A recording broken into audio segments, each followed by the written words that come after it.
and welcome to another edition of the Enabling Network. I'm Dr. Frederick Covington, your host and CEO of Ahoma Healthcare. Let's jump right in. Now, when we talk about assistive technology in the home, we often focus on the devices. We look at the tools, the platforms, and the systems. But today, I want to challenge us to think deeper, not just about what technology we use, but how we use it, and more importantly, why we use it. There's a critical difference between creating an assistive technology environment of uniformity as opposed to building an environment of unity. Now, at first glance, uniformity can seem efficient. Everyone receives the same devices, the same monitoring tools, the same apps, the same routines. It looks organized. It looks scalable. It looks compliant. But uniformity in assistive technology comes with a hidden cost. Uniformity assumes that people are the same. It assumes that needs can be standardized. It assumes that independence looks identical for each and every person. In healthcare, uniformity often leads to technology being placed in someone's life rather than integrated into it. Devices exist in isolation. Alerts fire without context. Systems collect data but fail to support meaning. The individual becomes the one who must adapt to the technology rather than the technology adapting to the individual. Uniformity may check boxes, but it does not always change lives. And in some instances, it can even do harm by overwhelming, confusing, or disengaging the very person it was meant to support. Now let's talk about unity. Unity is something entirely and completely different. Unity recognizes that assistive technology is not a collection of gadgets. It's an ecosystem.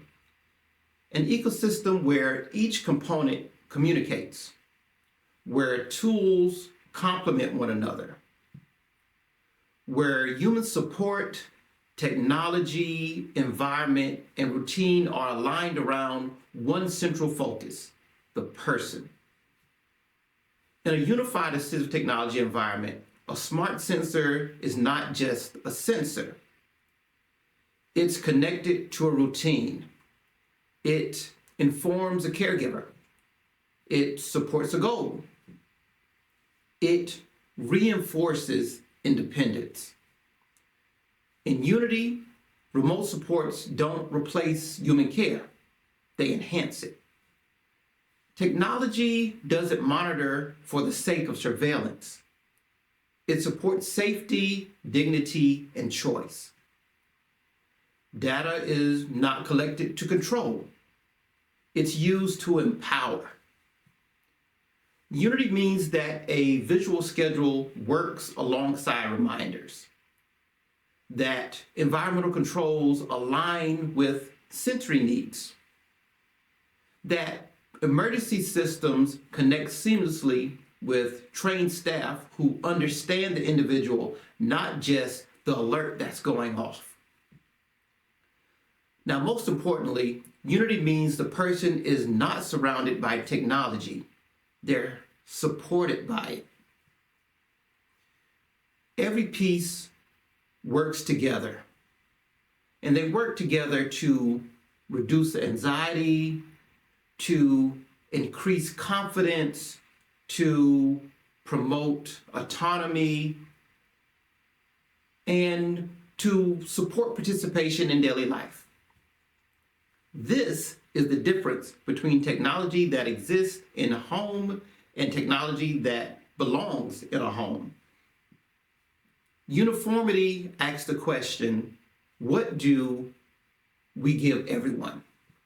Unity asks the questions, what does this person need to live well, and how can each tool support that goal together?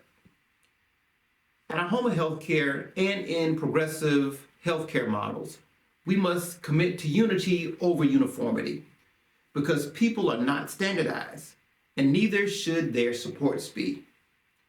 Assistive technology reaches its highest potential not when it's identical, but when it is intentional. Not when it's isolated, but when it's integrated. Not when it treats people the same, but when it works together to support who they truly are. That is the future of assistive technology, and that is the heart of person-centered care. And that is how we build environments not of control, but of possibility. Now, I want to thank you for joining me for this episode of the Enabling Network.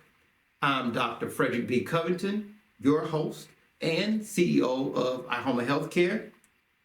We'll be seeing you next time. Take care.